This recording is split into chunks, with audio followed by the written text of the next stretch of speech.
नमस्कार मित्रों, मैं जोशीला सत्यप्रकाश आप लोगों का तहे दिल से आरबीएस क्लासेस द परीक्षा गुरु में स्वागत करता हूं। सभी विद्यार्थियों को तहे दिल से मेरा प्यार भरे अंदाज के साथ स्वागत इसलिए है क्योंकि आप आरबीएस क्लासेस द परीक्षा गुरु में आप आज क्लास देख रहे हैं, तो ये एक बहुत बड़ा सौभाग्य है कि यहाँ इतने बड़े टीचर एक साथ एक प्लेटफॉर्म में आपको मिल रहे हैं। लोगों को लगता है कि सर विशेषण लगाते हैं। विशेषण इसलिए लगा रहा हूं बालकों, तुम क्लास देखकर बता सकते हो कि हाँ क्या चीजें बेहतर मिलती है। जो भी क्लास किसी भी सब्जेक्ट के गए हैं वो बहुत ही बेहतर कंटेंट के साथ गए हैं और एकदम एथेंटिक गए हैं। चीजें आपको सिस्टमैटिक प्रोवाइड हो रही हैं। तो आरबीएस क्लासेस द परीक्षा गुरु को ज्यादा से ज्यादा लाइक, सब्सक्राइब और प्यार भरे अंदाज के साथ शेयर करिए, जिससे ज्यादा से ज्यादा लोगों तक ये पहुंचे हमारा। ठीक है, ये एक मिशन है, एक जिद है कि हम लोग भी एक मिसाल रखेंगे इस फील्ड में और रख रहे हैं। ठीक है, तो आइए आज हम एक छोटे से लेक्चर में एक छोटा सा टॉपिक पढ़ाएंगे। वो बहुत महत्वपूर्ण टॉपिक है और उस पे कुछ प्रश्न भी देंगे। उस प्रश्न कुछ उससे रहेंगे, कुछ और भी मिक्स प्रश्न रहेंगे। तो क्लास के अंत तक जरूर बने रहिएगा, देखिएगा कुछ न कुछ बहुत विशेष मिलेगा जो आपको परीक्षा उपयोगी रहेगा। और कहीं न कहीं यह टॉपिक आ जाता है तो लोग एकदम अवाक हो जाते हैं, सर ये कौन सा टॉपिक, कितने प्रकार। अभी तक तो हम सिर्फ नया बस जान रहे थे, लेकिन उसके अंदर नहीं, कुछ अंदर मैं घुस के दिखाऊंगा कि क्या इसमें चीजें मिलेगी नया। तो आइए देखिए, जैसा कि स्लाइड से आप देख सकते हैं, टॉपिक मैंने दिया ही है कि हिंदी निपात प्लस विशेष प्रश्न श्रृंखला। विशेष प्रश्न श्रृंखला इन द सेंस है कि कुछ स्पेशल प्रश्न जो आपके परीक्षा उपयोगी में यूपी टेट, सुपर टेट, यस टेट में आते हैं, वो आपके लिए बहुत वैल्यूएबल हैं। उनको आप देख सकते हैं कि क्या आपको मिलेगा। तो हम लोग शुरू करेंगे टॉपिक से। जो टॉपिक है मित्रों वो निपात को लेकर, किसको लेकर, निपात को लेकर हम लोग टॉपिक शुरू करेंगे और ये आप इस पे परिचर्चा करेंगे। फिर इसके बाद इस पे प्रश्न भी करा दिया जाएगा। देखिए, जैसे सामान्य रूप से स्लाइड में समझिए कि निपात, सामान्य रूप से ध्यान रखिएगा, निपात क्या है। तो निपात का अर्थ क्या होता है, पाद का पूर्ण करने वाला। पाद माने चरण होता है, वाक्य को जो पूर्ण करता है वही निपात होता है। मुनि यास्क के अनुसार, किसके अनुसार भैया, मुनि यास्क के अनुसार, मुनि यास्क के अनुसार इन्होंने कहा निपाता पाद पूर्णा। क्या लिखे, निपाता पाद पूर्णा, अर्थात पाद का पूर्ण करने वाला ही निपात कहलाता है। जो पाद को पूरा करता है, पूर्ण भाव देता है, बिना उसके वह भाव प्रकट ही नहीं हो पाएगा, वही निपात का कार्य होता है। निपात का कोई लिंग, ध्यान रखिएगा ये बड़ा इंपॉर्टेंट है, वचन नहीं होता। इज द मोस्ट इंपॉर्टेंट चीजें आप लोग ध्यान रखिएगा कि निपात का कोई ना तो लिंग होता है ना वचन होता है, जो बहुत जरूरी है। ध्यान रखिएगा, क्वेश्चन आ जाएगा कि निपात में जैसे दे दिया कोई शब्द तो, ही, तक, कि ये कौन सा वचन है। कोई पूछ दिया कि तक एक वचन है कि बहुवचन है, या तक स्त्रीलिंग है कि बहु, ये तक तो, ये सब निपात के अंग अभी आएंगे, अभी दिखाएंगे कि इसमें निपात में क्या क्या है। तो ही, तक, तो भी जनरली ध्यान रखिएगा ये मुख्य रूप से निपात कहे जाते हैं। ही, तक, तो, भी, ये जो है वो शब्द ये निपात कहलाते हैं। तो निपात का अगर शब्द पूछ दिया कि इसका वचन क्या होगा, तो प्यारे बच्चों ध्यान रखिएगा इसका कोई वचन नहीं होता और ना ही इसका कोई लिंग होता है। ध्यान रखिएगा ये बहुत महत्वपूर्ण चीजें हैं कि इनका ना तो कोई वचन होता है ना तो कोई लिंग होता है। क्योंकि ये क्वेश्चन आपसे पूछेगा एग्जाम में कि निपात का वचन बताएं, कोई निपात दे देगा, या निपात का लिंग क्या है वो दे देगा। तो ध्यान रखिए, इसीलिए मैं स्लाइड में इसको मेंशन करवा दिया कि निपात का कोई लिंग नहीं होता, निपात का कोई वचन नहीं होता। बहुत महत्वपूर्ण है। तो इस स्लाइड को आप लोग चाहेंगे तो इस स्लाइड को आप इसका स्क्रीनशॉट ले लीजिएगा, क्योंकि बहुत महत्वपूर्ण है, तो ये आपको पता रहेगा। ठीक है, ये निपात कुछ है, ही, तक, तो, भी, ये तो निपात है। तो निपात में ध्यान रखिएगा कि निपात बहुत ही महत्वपूर्ण आप लोगों के लिए इसलिए है कि निपात का जो शाब्दिक अर्थ मैंने दिया है वो यही है कि निपात का शाब्दिक अर्थ है निपाता पाद पूर्णा। ये मुनि यास्क के अनुसार यह पाद को पूरक करता है। जैसे रात तक जागना है। जब किसी शब्द पे हम बलाघात करते हैं, विशेष अर्थ देते हैं, अभी आगे दिखा रहे हैं, वही हमारा निपात होता है। क्या होता है?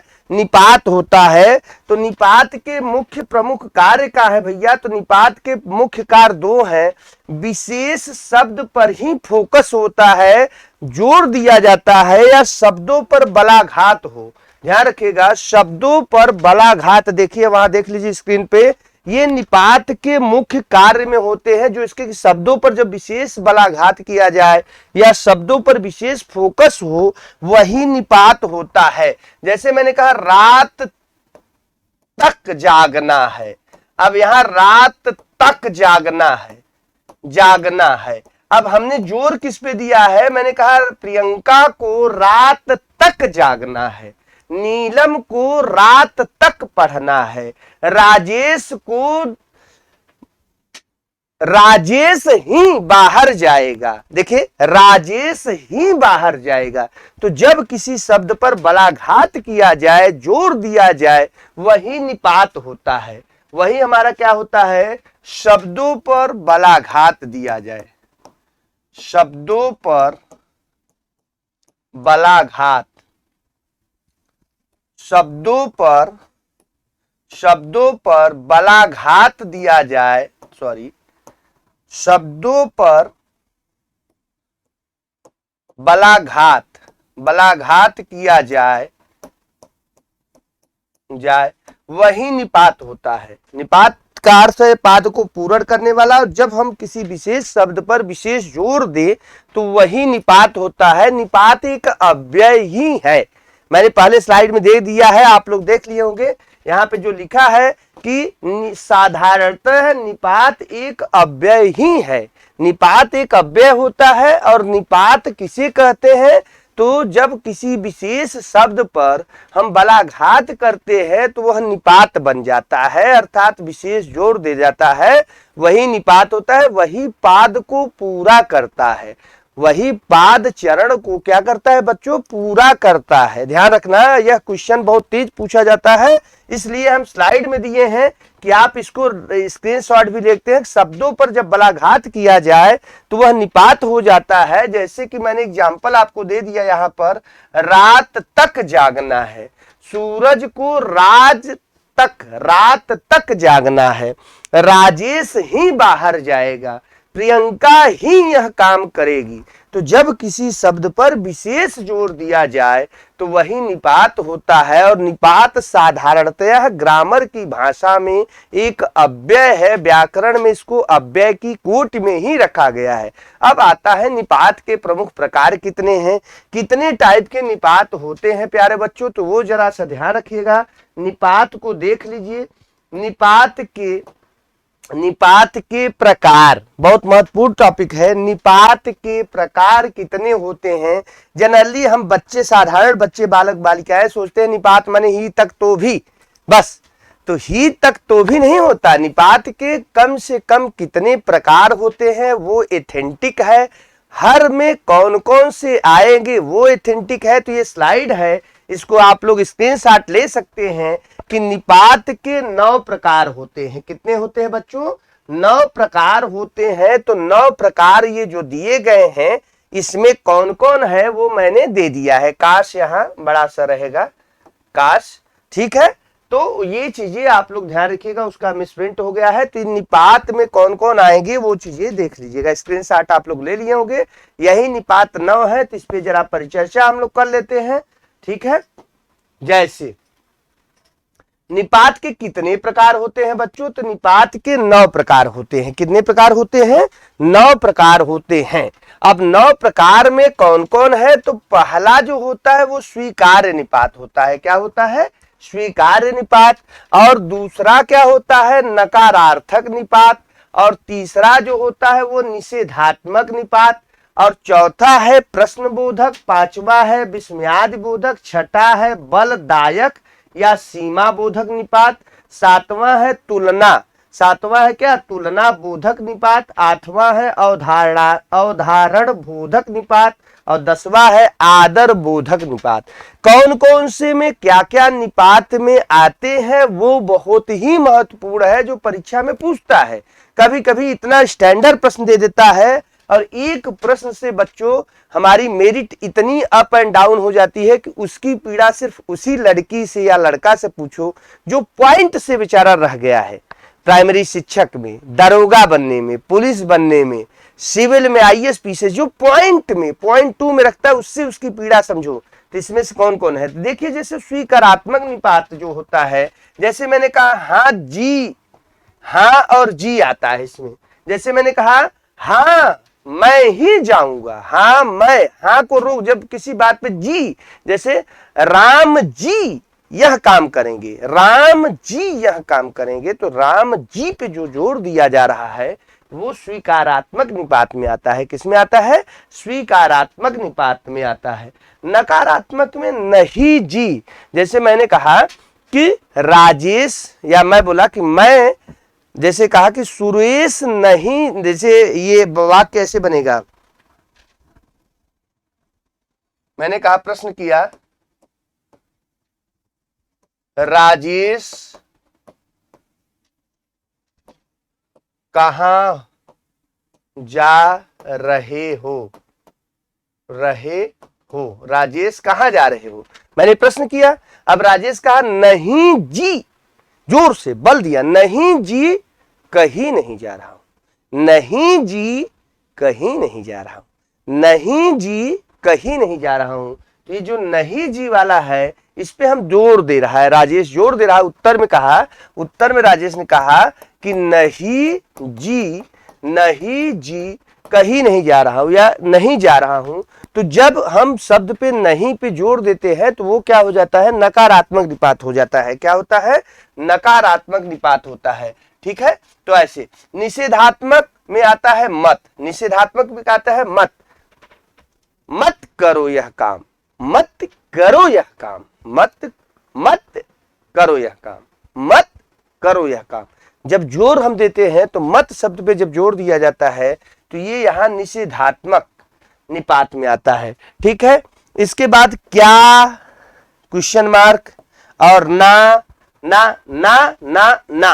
जैसे मैं कहूं कि तुम हमारे साथ चलोगे तो मैंने कहा ना ना ना, जब जोर दे के कोई चीज पूरा करूंगा, नहीं नहीं नहीं या ना ना ना, ये सब जब मैं कहूं, क्या बोलूं या क्या क्या क्या हो गया, जब किसी शब्द पे हम जोर दे दें तो वो प्रश्नबोधक निपात की श्रेणी में आ जाता है, ये प्रश्नबोधक निपात होता है। विस्मयाज बोधक निपात क्या है, इसमें काश है, की है, जैसे की, जैसे मैंने कहा कि राजेश की गाड़ी रुक गई, राजेश की गाड़ी रुक गई। ठीक, काश राजेश वहां पहुंच जाता, काश राजेश वहां पहुंच जाता। जब हम शब्द पर विशेष जोर दें, बलाघात दें, वही हमारा निपात कहलाता है। अब वह जैसे काश अगर निपात आ गया, की निपात आ गया, तो ये किसमें आ जाएगा प्यारे बच्चों, ये आ जाएगा विस्मयादि बोधक निपात में। ठीक है, हमारे बालक बालिकाएं, जो प्यारे बालक बालिकाएं हैं, वो किसमें आएंगे, माने वो वाक्य किसमें आएगा, बच्चे और बालक बालिकाएं नहीं, वो तो हमारा प्यार है, स्नेह है आप लोगों के साथ। तो ये ध्यान रखिएगा, ये काश और की जो होता है वो विस्मयादि बोधक में आता है। बलदायक, यह बहुत महत्वपूर्ण है, परीक्षा उपयोगी, सबसे ज्यादा महत्वपूर्ण कौन सा है, वेरी वेरी इंपॉर्टेंट है, बलदायक या सीमा बोधक निपात सबसे ज्यादा महत्वपूर्ण है। बलदायक या सीमा बोधक निपात ये महत्वपूर्ण है क्योंकि सर्वाधिक क्वेश्चन जो आते हैं आपके एग्जाम में वो इसी से आते हैं। इसमें क्या क्या है भैया, इसमें है तो, ही तक, केवल और सिर्फ। ही तक तो भर, भर अलग हो जाएगा, ही तक तो भर। जैसे ये जो है, राजेश ही यह काम करेगा, प्रियंका ही पढ़ रही है, सुमन, देखिए, और सुमन तो बहुत चतुर है, सुमन तो बहुत चतुर है।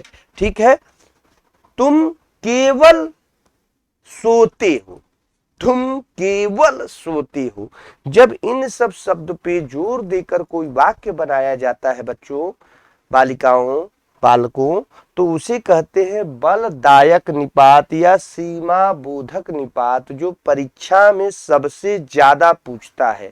सर्वाधिक प्रश्न अगर आते हैं तो वो इसी से आते हैं, सीमा बोधक या बलदायक निपात कौन कौन से हैं। तो इसमें ये महत्वपूर्ण है, इसलिए ध्यान रखिएगा, मैंने IMP भी कर दिया है, ये बहुत ही महत्वपूर्ण है बच्चों। ठीक, अगला देखिए, प्रश्न बोधक निपात। प्रश्न बोधक तो हो गया है, अगला है तुलना बोधक निपात। राम सा कोई नहीं, राम सा कोई नहीं।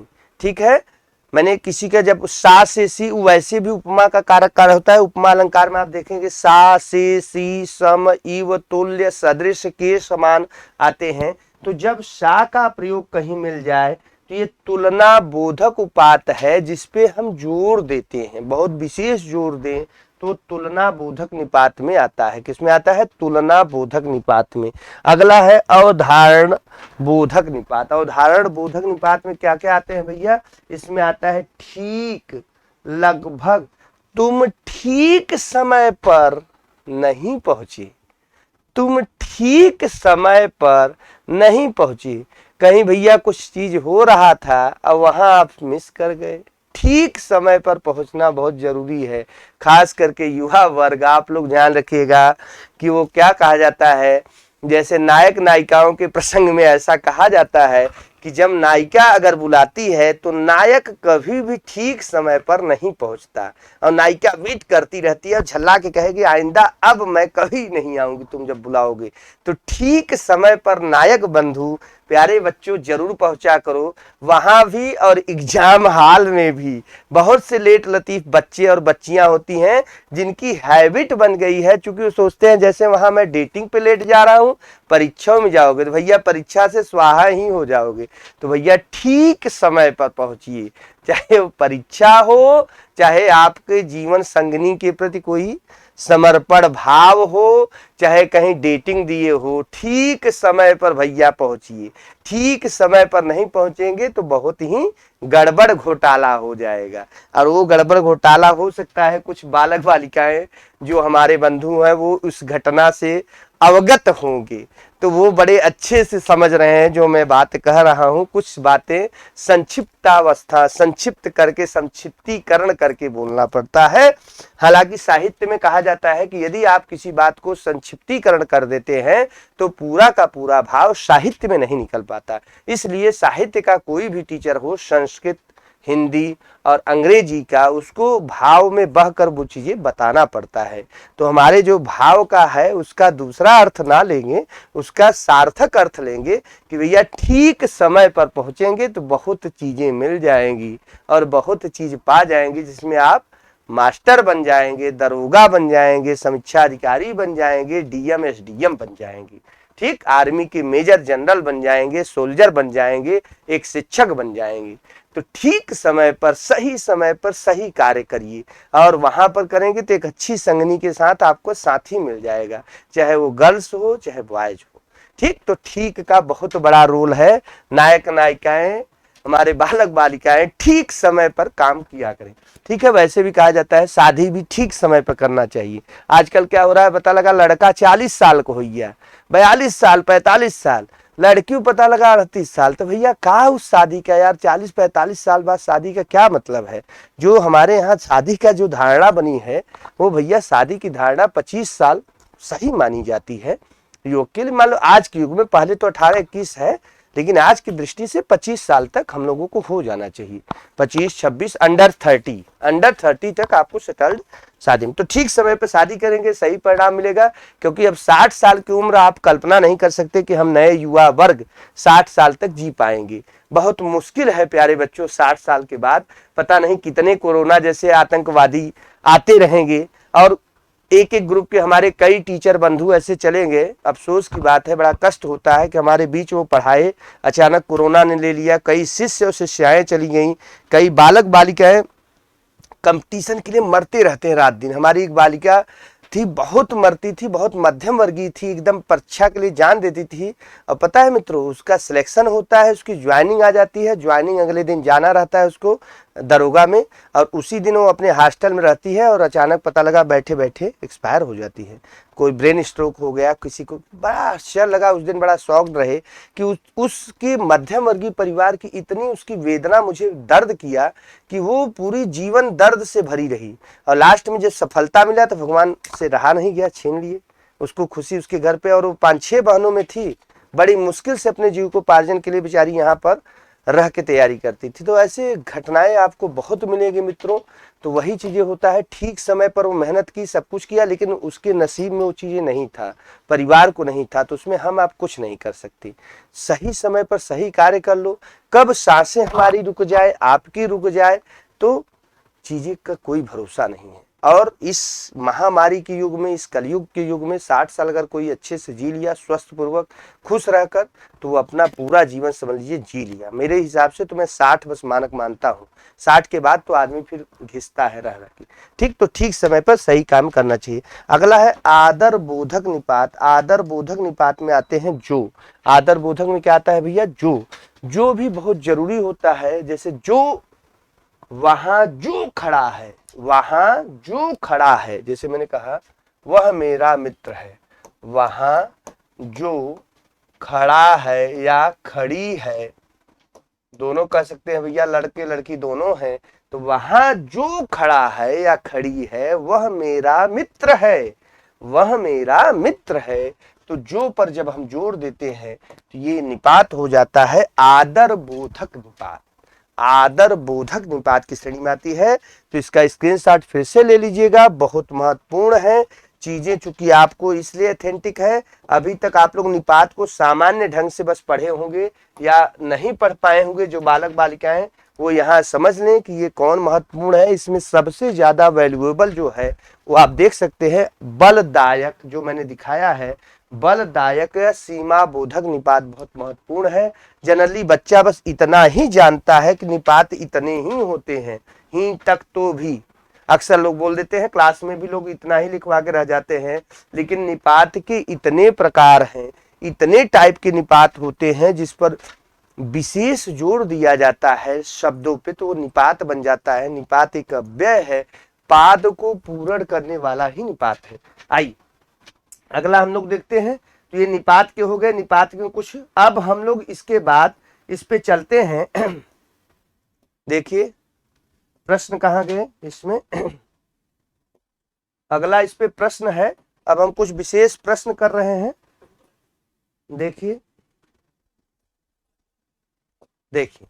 अब आपसे हम कुछ विशेष प्रश्न श्रृंखला हम कहे थे, वादा किए थे, कमिट किए थे निपात के बारे में, उतना बहुत विशेष था। ये बहुत महत्वपूर्ण क्वेश्चन आप लोगों के सामने है, एकदम नया और फ्रेश क्वेश्चन मिल रहा है।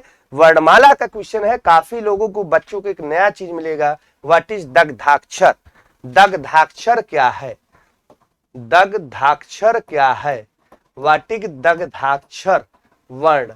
ठीक है, तो अब इसको वर्णमाला के क्लास में हम बताएंगे। अभी आप बस इतना जान लीजिएगा कि साहित्य की दृष्टि में जब अशुभ कोई चीज हो जाए या अशुभ वर्ण माना जाए, साहित्य की कोटि में जब किसी वर्ण से हम कविता का प्रारंभ करें और वह साहित्य में अशुभ माना जाए, अमंगल माना जाए, उस वर्ण को दग्धाक्षर वर्ण कहते हैं।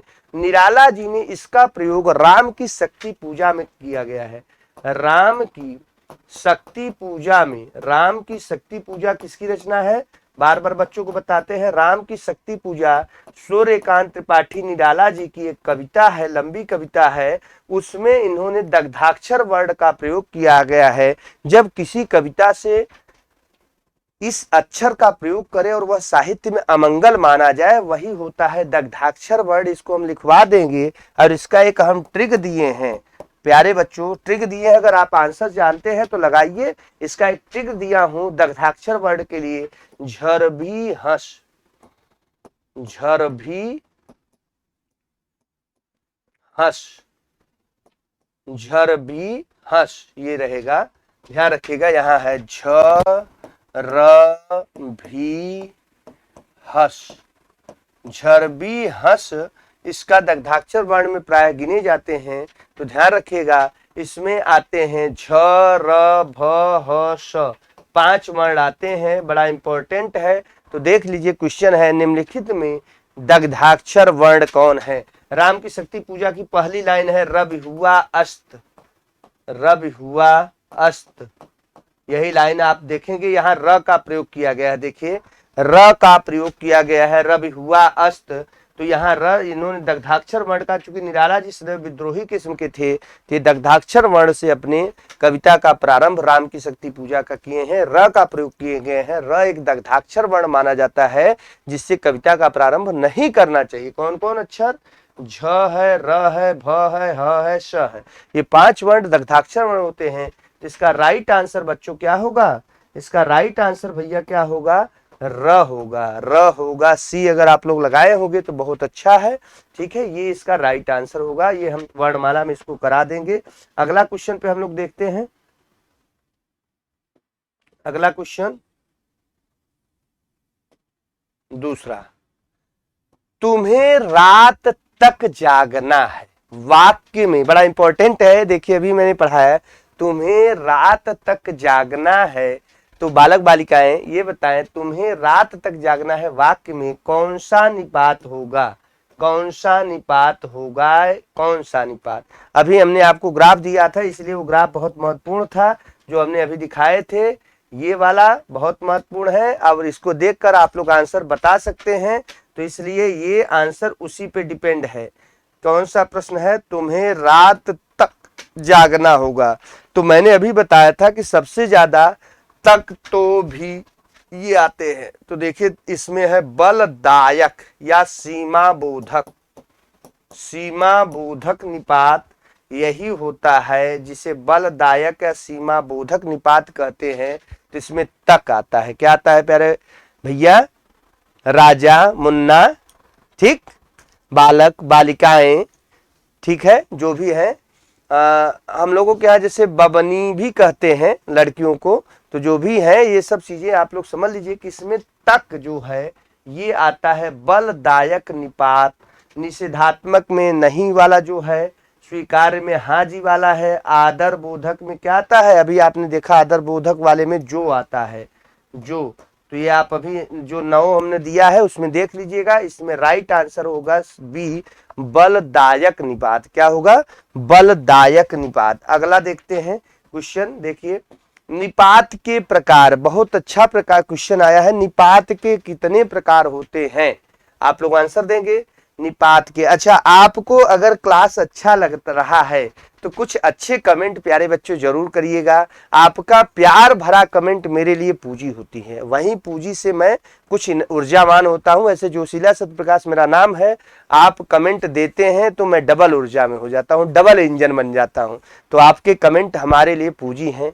तो प्लीज कुछ अच्छे कमेंट, और अगर कुछ आपको बुरा लगता है तो बुरा भी लिखिए, हम उसको सुधार करेंगे। एक टीचर का परम कर्तव्य है कि उस कमेंटों को सुनना जो उनके बारे में कहा जाए।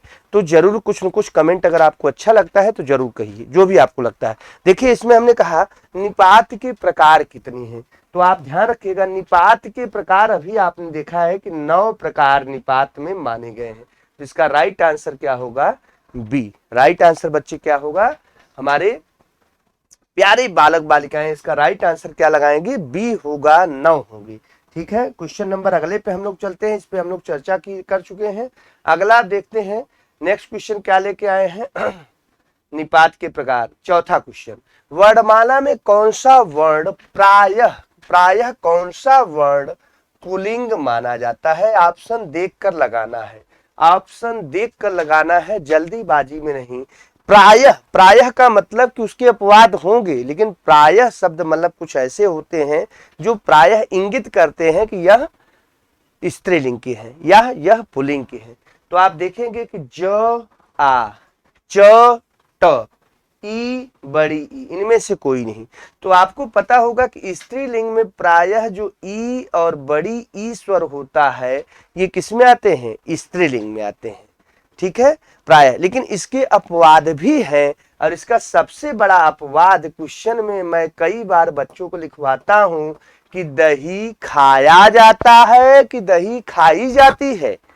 तो भैया दही पुल्लिंग है, दही क्या है, पुल्लिंग है। और देखिए कौन सी मात्रा लगी है, बड़ी ई लगी है, तो यह अपवाद है, यह अपवाद है पुल्लिंग में।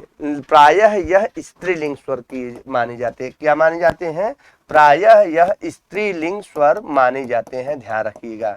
प्रायः जो है वो स्वर कौन से हो चुके हैं, स्त्रीलिंग। तो इस ऑप्शन को देखते हुए हमें राइट आंसर इसका ई और बड़ा ई लगाना पड़ेगा। दही जबकि पुल्लिंग है, ध्यान रखिएगा, अपवाद है। कई बार एग्जाम दही खाया जाता है न कि दही खाई जाती है, कई बार यह क्वेश्चन हो चुका है। ठीक है, अगले क्वेश्चन पे हम लोग बढ़ते हैं। पांचवा क्वेश्चन, निम्न में संज्ञा शब्द को पहचाने। कौन, कई बार शब्द दिए हैं इसमें, संज्ञा शब्द कौन सा है। तो भैया मीठा विशेषण, आम मीठा है, ठीक, मधुर है, प्रियंका की वाणी मधुर है, या आपकी नायिका जो होंगी उनकी वाणी मधुर है।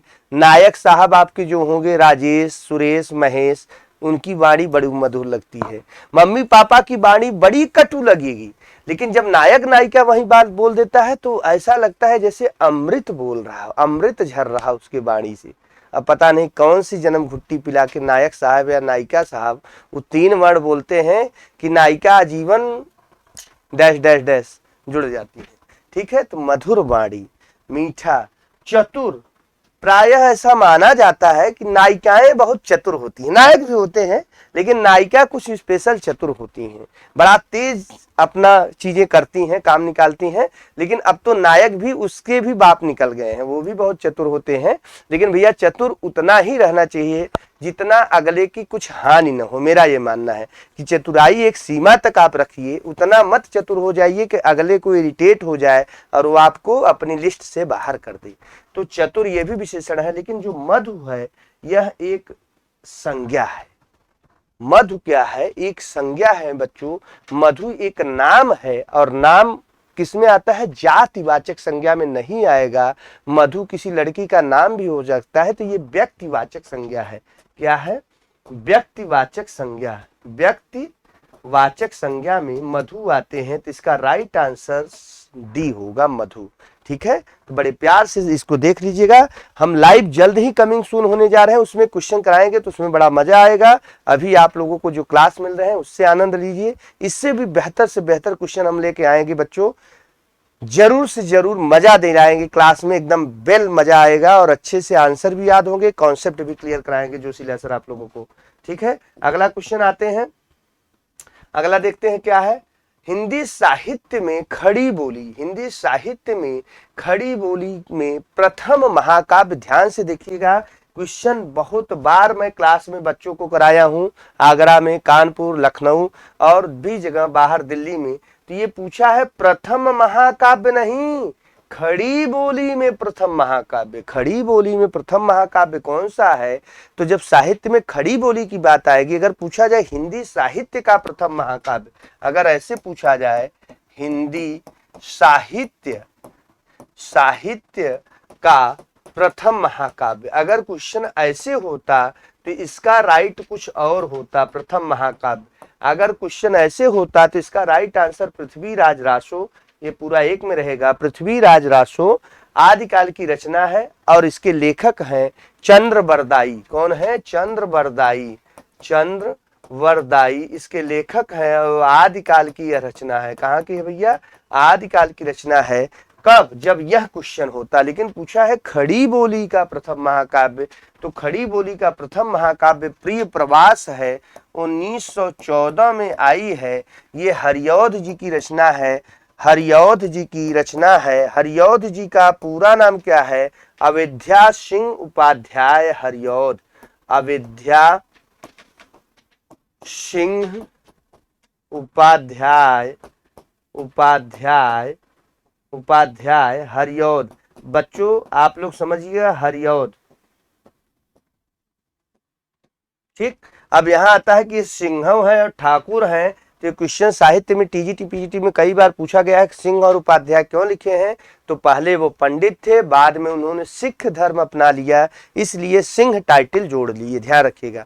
पहले वो उपाध्याय हिंदू धर्म में थे, ब्राह्मण थे, उसके बाद उन्होंने सिख धर्म अपना लिया, इसलिए उन्होंने सिंह की उपाधि धारण कर ली। तो यह उनकी रचना है प्रिय प्रवास। और खड़ी बोली का प्रथम महाकाव्य कौन सा है, तो 1914 में आया है, अर्थात द्विवेदी युग में आया है।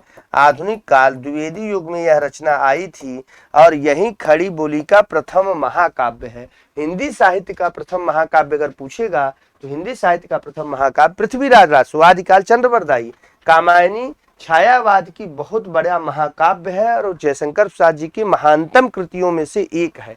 ठीक है। अंधा युग एक गीत नाट्य है, 1955, ये 1936 में आई है। ठीक है, 1936 में कामायनी आई है, छायावाद में आई है, ध्यान रखिएगा महाकाव्य। और ये अंधा युग आया है 1955 में, नई कविता में आया है। ये एक गीत नाट्य है धर्मवीर भारती, जो महाभारत पे आधारित है। अंधा युग एक गीत नाट्य रचना है, महाकाव्य नहीं है, जो महाभारत पे आधारित है। 1955 में धर्मवीर भारती जी ने इसको लिखा था। इस प्रश्न का राइट आंसर क्या होगा, प्रिय प्रवास। किसकी रचना है, हरिऔध जी की रचना है, 1914 में आई है, द्विवेदी युग है और खड़ी बोली का प्रथम महाकाव्य है, ध्यान रखिए। ठीक है, नेक्स्ट क्वेश्चन हम लोग देखते हैं। अगला, निम्नलिखित में निपात नहीं है। ऐसे देखिए कि इसमें कौन सा अक्षर है जो निपात में नहीं आता। बड़ा ध्यान से देखिए बालक बालिकाएं, कौन सा अक्षर है जिसमें निपात नहीं है। तो अभी आप लोग पढ़े हैं केवल जो निपात है, तो भी तक निपात है, तो तक निपात है, लेकिन ताओ को क्या कोई निपात आपने भी पढ़ा है, तो ये निपात में नहीं आता है, ध्यान रखिएगा। देख लीजिए इसकी लिस्ट को जो हम लोग देखे हैं, तो इसमें देखिए इसमें यहाँ पर देखिए, देख लीजिए कहीं पर को लिखा है, को, तो ये निपात में नहीं आता, ये जो हमने दिया, इसीलिए इसकी स्क्रीनशॉट बहुत जरूरी है। तो यहाँ से आप लोग ध्यान रखिएगा, जो ये क्वेश्चन है, जो मैंने कहा निम्नलिखित में निपात है, तो ये जो आप लोग देख रहे हैं इस क्वेश्चन में राइट आंसर इसका डी होगा। क्या राइट आंसर होगा, डी होगा। ये तीनों निपात में आते ही तक, तो भी साधारणतः हमने वही लिखा है बलदायक निपात। साधारणतः यह किसके प्रयास हैं, बलदायक निपात के प्रकार है। ठीक है, बाकी वो नहीं है। अगला देखते हैं नेक्स्ट क्वेश्चन। ठीक है, अगला क्वेश्चन, बिखरे मोती किसका कहानी संग्रह है। कई बार पूछ चुका गया है, आपके सुपर टेट में कई बार क्वेश्चन आ चुका है, कई जगह के रीट में पूछा गया है, यूपीएसआई यूपीपी में पूछा गया है, लेखपाल वीडियो में। तो ये क्वेश्चन ध्यान रखिएगा, बिखरे मोती किसकी है, तो बिखरे मोती सुभद्रा कुमारी चौहान की है। ये वीर रस की कवित्री है, वीर रस में आजीवन इन्होंने कविता लिखा है, तो इन्होंने कहानी लिखा है, कहानी संग्रह है बिखरे मोती, तो ये सुभद्रा कुमारी चौहान की है। रामधारी सिंह दिनकर ये क्यों प्रसिद्ध है, महादेवी वर्मा क्यों प्रसिद्ध है, अज्ञेय क्यों प्रसिद्ध है, तो ये तीनों राइटर ज्ञानपीठ पुरस्कार प्रवृत्ति है। ज्ञानपीठ पे हम बहुत बेहतरीन ट्रिक आपको दिए हैं, प्यार दिया आरती को मेरे नानी का कुआं के की बताएंगे, उस पे एक लेक्चर लेंगे, पूरा ज्ञानपीठ तैयार करवा देंगे एकदम सिस्टम से, ट्रिक के साथ। तो देखिए इनको किस पे मिला है, यामा में मिला है 1982 में, दिनकर को किस पे मिला है 72 में मिला है, उर्वशी पे, अज्ञेय को किस में मिला है 78 में मिला है, कितनी नाव में कितनी बार। ज्ञानपीठ पुरस्कृत रचनाएं हैं, मतलब रचनाएं के लेखक ये लोग हैं। तो इसमें सुभद्रा कुमारी चौहान है। ज्ञानपीठ पुरस्कार पे आप लोगों को बहुत बेहतरीन ट्रिक के साथ रटवा दिया जाएगा क्लास। ठीक है, अगला आंसर देखते हैं नेक्स्ट क्वेश्चन। देखिए निम्नलिखित में कौन सा गुणवाचक विशेषण नहीं है। क्वेश्चन है नहीं पूछ रहा है, आजकल एक नया ट्रेंड चला है नहीं है। तो गोल, कोई चीज गोल होता है, बिल्कुल होता है भैया, गुणवाचक गोल में आते हैं। आकार मैंने लिखवाया है जब ऑफलाइन की क्लास में बच्चों को कि ये आकार एक प्लेस होता है, आकार में गोल, नुकीला, भीतरी, बाहरी, कोई चीज बाहरी भीतरी, ये सारे के सारे विशेषण में आते हैं गुणवाचक में। गुणवाचक में ये प्रकार में आएंगे। लेकिन जो अधिक होता है, पानी अधिक पी लिया, ठीक है, खाना अधिक खा लिया, कम खा लिया। अधिक और कम जो होता है वो किसके लिए दिखाया गया है? प्रायः यह किसमें होते हैं?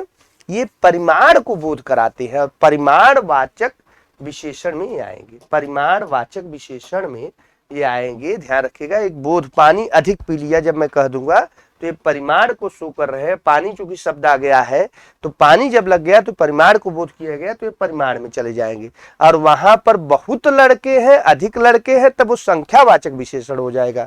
अधिक लड़के हैं, जब यही मैं कह दूं कि अधिक लड़के हैं, अधिक लड़के हैं, वाक्य पे डिपेंड कर जाएगा, तब ये संख्यावाचक हो जाएगा। क्या हो जाएगा? संख्यावाचक हो जाएगा, संख्यावाचक। और अधिक पानी पी लिया, अधिक पानी पी लिया, पानी शब्द आ जाएगा, तब ये हो जाएगा परिमाण।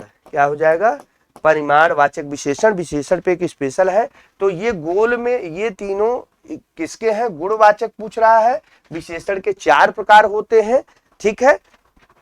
गुणवाचक, संख्यावाचक, परिमाणवाचक, सार्वभौमिक, ठीक है? सार्वनामिक। तो सार्वनामिक, तो ये चारों में से ये तीनों जो हैं वो गुण के हैं और ये अधिक जो है वो परिमाण में भी जा सकता है, वाक्य पे डिपेंड, और संख्या में भी जा सकता है, ठीक? तो ये इसका राइट आंसर इसका डी होगा। क्या होगा भैया? इसका राइट आंसर इसका डी आंसर होगा, ठीक? तो यहां से आप देख सकते हैं। अगले क्वेश्चन पे आइए, हम लोग देखते हैं नेक्स्ट क्वेश्चन क्या लेके आए हैं। अगला क्वेश्चन है मत। मत शब्द किस निपात का, सिंगल इन्वर्टेड कामा लगा लीजिए, मत शब्द किस निपात में आता है? मत, मत करो, मत ये करो। निषेधात्मक कार, देखो एकदम स्पष्ट दिख रहा है, कोई चीज मना किया जा रहा है। बलदायक में ही, तक, तो, भी, ये सब बलदायक में ही, तक, तो, भी आता है। स्वीकारात्मक में हाँ, जी आता है। आधार बोधक में जो आता है। तो इसमें क्या आएगा? मत आएगा। इसमें क्या आएगा? मत आएगा। तो इसका राइट आंसर ए होगा। राइट आंसर क्या होगा? ए होगा, निषेधात्मक निपात। तो निपात आज हम लोग पढ़ाए थे, तो कुछ निपात से क्वेश्चन हमने कराए, कुछ मिक्स क्वेश्चन कराए। तो आप लोगों को ऐसे क्वेश्चन की श्रृंखलाएं आप लोगों को मिलेंगी, छोटे से टॉपिक के साथ क्वेश्चन भी देंगे। बहुत बेहतर कलेक्शन आप लोगों के पास आएगा और चीजें बहुत सिस्टमैटिक होगी। इसका लास्ट क्वेश्चन हम देख लेते हैं। अंतिम क्वेश्चन एक फिर आ गया है, आपका बंटी किसका उपन्यास है? तो आप लोग ध्यान रखिएगा, आज के युग की यह सबसे बड़ी विडंबना है जिसको मन्नू भंडारी जी ने अपने उपन्यास में इस व्यथा को दिखाया है, लिखा है।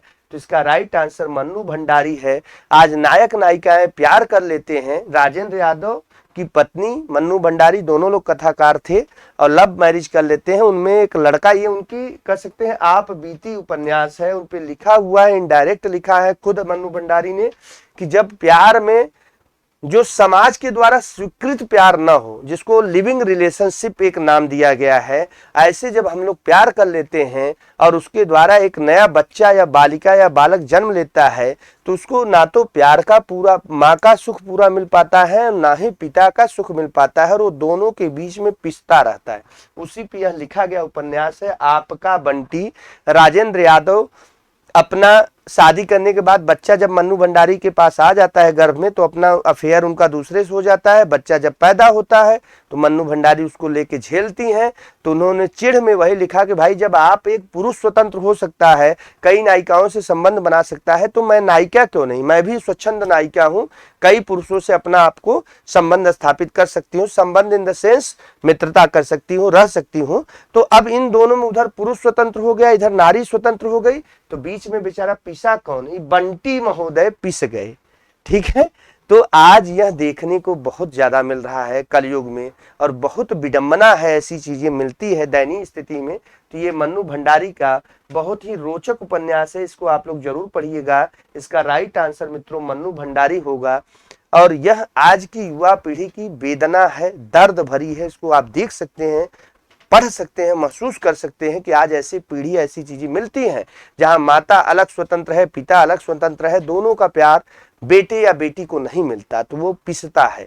तो ऐसे बेहतरीन प्रश्नों की श्रृंखला लेकर मैं एक छोटे टॉपिक को लेकर सॉल्व करूंगा, कुछ बेहतरीन मिक्स क्वेश्चन लेके आऊंगा जो आपके लिए बहुत महत्वपूर्ण होंगे। हर परीक्षा में यह प्रश्न आएगा, हर परीक्षा में ऐसे प्रश्नों की भरमार मिलती है जहां लड़कों की कलम रुक जाती है।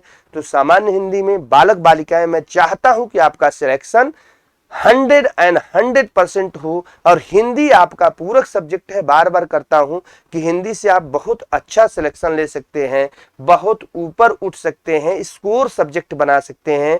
आपके सामने अभी वीडियो है, ठीक है, लेखपाल है, सुपर टेट है, ये सब परीक्षाएं जरूर है जहां हिंदी एक पूरक का काम करेगा और सिलेक्शन आप ले सकते हैं। ठीक है, तो ऐसे कई से क्वेश्चन आप लोगों को कराएंगे, तो ये चीजें ध्यान रखिएगा कि आरबीएस क्लासेस द परीक्षा गुरु आप लोगों को कटिबद्ध है प्रतिपल, हर घड़ी, हर पल, हर जगह कि आपको बेहतर से बेहतर क्लास दिया जाए, उस बेहतर से बेहतर कंटेंट में बेहतर से बेहतर चीजें प्रोवाइड की जाती हैं एक योग्य शिक्षक के द्वारा।